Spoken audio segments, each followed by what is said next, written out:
Bienvenido seas a Leyendas de aquí y allá. Te doy la más cordial bienvenida a este pasadizo del terror, en el cual realmente espero acaricies tus miedos más profundos, pero sobre todo espero y sientas el miedo hasta los huesos.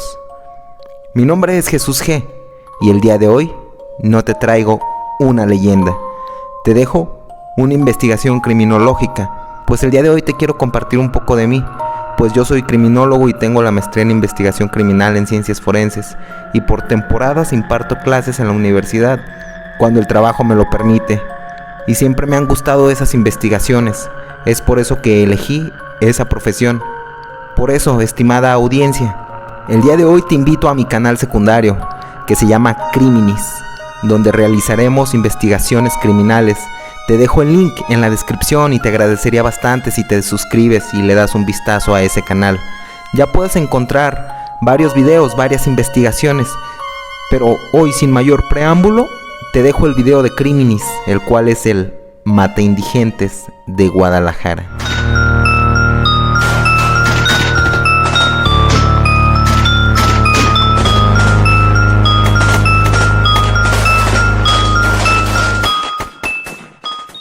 Bienvenido a Criminis. Estás por entrar a este análisis criminal y estos hechos delictivos que dejaron huella de criminalidad en el mundo. Mi nombre es Jesús G y estás entrando a Criminis, el Mata Indigentes de Guadalajara. Este es un asesino serial, el cual es poco conocido. Al igual quiero comentar que no es solo un asesino serial, han sido dos los mata indigentes en Guadalajara, cada uno con un modus operandi y épocas totalmente distintas, pero con la misma motivación criminal, la cual era matar indigentes. Comenzamos con el más prolífero y el primero, quien se suscitaba en el año 1989. El lugar y fecha: Guadalajara, Jalisco, México. El año 1989. Seña particular: cojera, alias el Mata Indigentes, el maniático 765. Total de víctimas: entre 12 a 14 asesinatos. Modus operandi: homicida con arma de fuego Beretta calibre 7.65 de manufactura italiana, que mataba a indigentes o personas en situación de calle, dejando como rúbrica el casquillo parado o erguido a un lado de su cabeza de la víctima, disparando precisamente en la sien de la víctima mientras dormía, y posteriormente huía en un auto Volkswagen blanco, o tal vez sería azul, ya que llega a ser confuso. Coeficiente intelectual: medio. La fecha donde comenzó a cometer homicidios fue el 27 de enero. Todo se daba lugar en Guadalajara, Jalisco, México. Cabe recalcar que en ese año aún no existían los albergues públicos, los cuales se implementarían más de una década después. En la segunda ciudad más grande de México, que llevaba ya una crisis de 7 años, solamente dejaba como estampa un gran número de personas en situación de calle, tanto adultos como niños. Un día, un hombre, el cual por desgracia y por aquellos años la criminología no estaba avanzada en México, no se pudo saber si era odio, que odiara a los indigentes, o era un ángel exterminador quien mataba por piedad, creyendo que hacía lo mejor para estos individuos y terminar su sufrimiento. Ese hombre, quien no se sabe si era una persona que odiaba a los indigentes o tenía piedad, tomaba su arma de manufactura italiana, vestía ropa negra, gabardina negra, sombrero negro, y salía en las noches con el fin de matar a algún indigente. Su primera víctima, un indigente que dormía en la banqueta, pues los meses de enero son fríos, y ese indigente, quien solo buscaba tratar de buscar un poco de calor, fue su primera víctima. El homicida, ya mentalizado por su motivación, defragó la primera detonación justo en la sien de aquella persona en situación de calle. Dicho disparo atravesó el cráneo de aquel hombre, quien era un masculino de aproximadamente 70 años, y dejando el casquillo percutido a un lado de su víctima en el suelo. Era un barrio céntrico pero de mala monta en Guadalajara, Cuando la policía encontró el cuerpo en un inicio, no le dio mayor relevancia, ya que para ellos solo era la muerte de un indigente. Entonces, aunque hubiera muerto ejecutado, a nadie le interesaba. El segundo ejecutado o víctima se encontró a los días posteriores con el mismo modus operandi. En aquel entonces la policía no notaba que el casquillo era del mismo calibre, mucho menos que era una extraña arma de colección italiana, y el gobierno de Guadalajara no destinaría recursos para el rastreo de la misma, pues era otro indigente del que se trataba, a quien nadie le importaba. La tercera víctima se suscitaba tiempo después, y así continuaba matando cronológicamente cada 2 semanas. Al haber un patrón en cada homicidio, mientras el mataindigentes cometía homicidio tras homicidio con el mismo patrón conductual, llegó a oídos de la prensa, quien fue rápidamente bautizado como el mataindigentes, y a las gacetas del periódico. Los periódicos ese año se vendían como pan caliente, por la mórbida noticia, la atención que atraía del público. En febrero y marzo traía nuevas víctimas. El quinto homicidio se cometía en el sector Libertad, dicha zona de la cual soy yo, su presente narrador, y se registraba con el mismo modus operandi, un disparo limpio en la zona occipital. Entonces se hacían las conjeturas de que se trataba de algún tirador profesional, policía, militar o ex policía o ex militar, puesto que en ninguna de sus víctimas se había necesitado una segunda defragación para terminar con su objetivo. En su sexto homicidio cambió de modus operandi, ya que decidió hacerlo en plena luz del día, y no obstante lo realizó en una de las calles más transitadas de la ciudad de Guadalajara. Esa ocasión hubo testigos que presenciaron el modus operandi y rasgos y señas que ayudarían posteriormente en la investigación.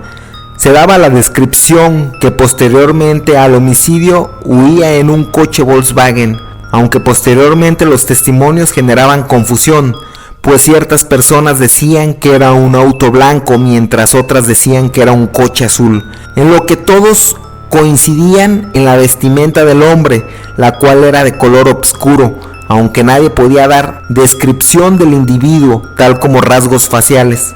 El mataindigentes, en ese entonces, ya al ser una personalidad en la Gaceta Roja, cambiaba su modus operandi, pues cuando normalmente mataba cada 2 semanas, hubo una semana en la que ejecutó a 3 víctimas. En eso, el mataindigentes ya era toda una celebridad mediática, pues salía en los noticieros, los periódicos se vendían como nunca, y la sociedad estaba atenta de las noticias. Salían psicólogos y psiquiatras hablando del tema, hablando sobre el perfil criminal. La policía se veía incapacitada por la presión mediática, al no tener pistas reales, aunque por su desesperación decían que estaban cerca de atraparle, lo cual no era verdad. Cuando un día se cometía un delito, un joven le disparaba a una persona que no era indigente, y no le disparaba en la cabeza, más bien a la altura de las vértebras cervicales, y la policía por su desesperación lo inculpaba como el mataindigentes. La sociedad seguía al pendiente, y la policía decidía capturarlo, inculparlo y decir que era el mataindigentes. La noticia explotaba totalmente. Posterior a la captura, se suscitaba la 9ª víctima del mataindigentes, quien la policía aseguraba ya tenía capturado. Solo que esta ocasión era todo un personaje, una celebridad, uno de los criminales más reconocidos de aquella época en México, no solo en México, en el mundo. Era el Rafles mexicano, quien era un distinguido ladrón de guante blanco de la vieja escuela, quien era reconocido por su elegancia al robar, pues nunca lo hacía con violencia. Siempre lo hacía con astucia, robando en las ciudades más cosmopolitan del mundo, quien se codeaba con famosos, quien hablaba varios idiomas y había viajado por todo el mundo. Además era un notable fotógrafo. Era incluso admirado por policías y criminales. Sus robos eran millonarios, no forzaba cerraduras y no dejaba huellas. Un día se suscitó el arresto del Raffles mexicano. En México, los medios de comunicación disputaban la entrevista, ya que era toda una celebridad, ya que incluso en el mundo del crimen era todo un caballero. Nunca había lastimado a nadie y mucho menos nunca había matado a nadie. Él tenía un código de limpieza. Cuando el Raffles salió de prisión, no podía ser el mismo, puesto que ya era reconocido por todo el mundo, mucho menos codearse con sus antiguas amistades que eran celebridades.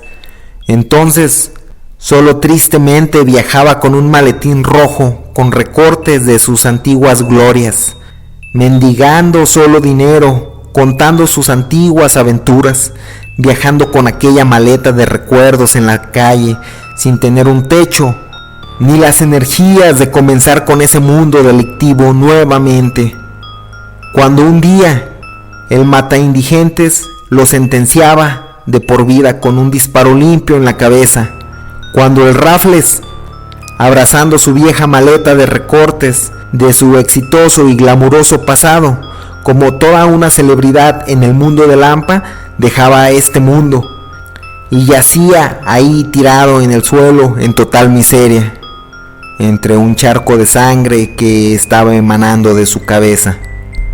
Y así un día explotaba la noticia de que el mataindigentes había matado al Raffles mexicano cometiendo el delito el 8 de marzo de 1989.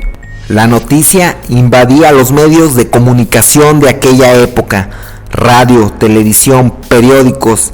Pasaban los gritones del periódico llevando la noticia. Entonces, la presión recaía sobre la policía, quien realmente no tenía ningún indicio o pista de quién podía ser. Más de 3.500 efectivos policíacos trabajaban a marchas forzadas. Al igual, comenzaban las pesquisas y múltiples arrestos falsos, sin justificación alguna. El procurador general de Jalisco en aquel entonces, Guillermo Reyes Robles, y el jefe de policía de aquel entonces, Héctor Córdoba Bermúdez, quien tenía pocos meses de haber tomado el cargo, por aquella presión mediática y ciudadana tenían como objetivo mostrar ante los medios un rostro culpable, fuera el verdadero mataindigentes o no lo fuera. Varios fueron aprehendidos por error, entre ellos Salvador Reyes Partida, Moisés Cabello Cabrera y Jorge Figueroa, a quienes mediante tortura los obligaron a firmar una declaración de culpabilidad y a su vez no tenía ninguna prueba en su contra. Cada vez la policía salía diciendo que tenían al multihomicida, pero a su vez salían posteriormente a retractarse. Se realizaban investigaciones en hoteles de mala muerte. Un día, un empleado daba una pista sobre un inquilino que se hospedaba en un hotel, que cojeaba de una pierna y que lo había sorprendido escuchando las noticias, y que éste reía cuando salía una noticia sobre el mataindigentes. Así que la policía decidió montar guardia, los oficiales en aquel hotel durante un total de 7 días. Cuando un día llegaba un hombre que encajaba perfectamente con la descripción, de nombre Osvaldo Ramírez, de 39 años de edad. No tenía antecedentes penales. Después de un largo interrogatorio confesó que había matado a su amante homosexual. Así la policía declaraba tener al verdadero mataindigentes.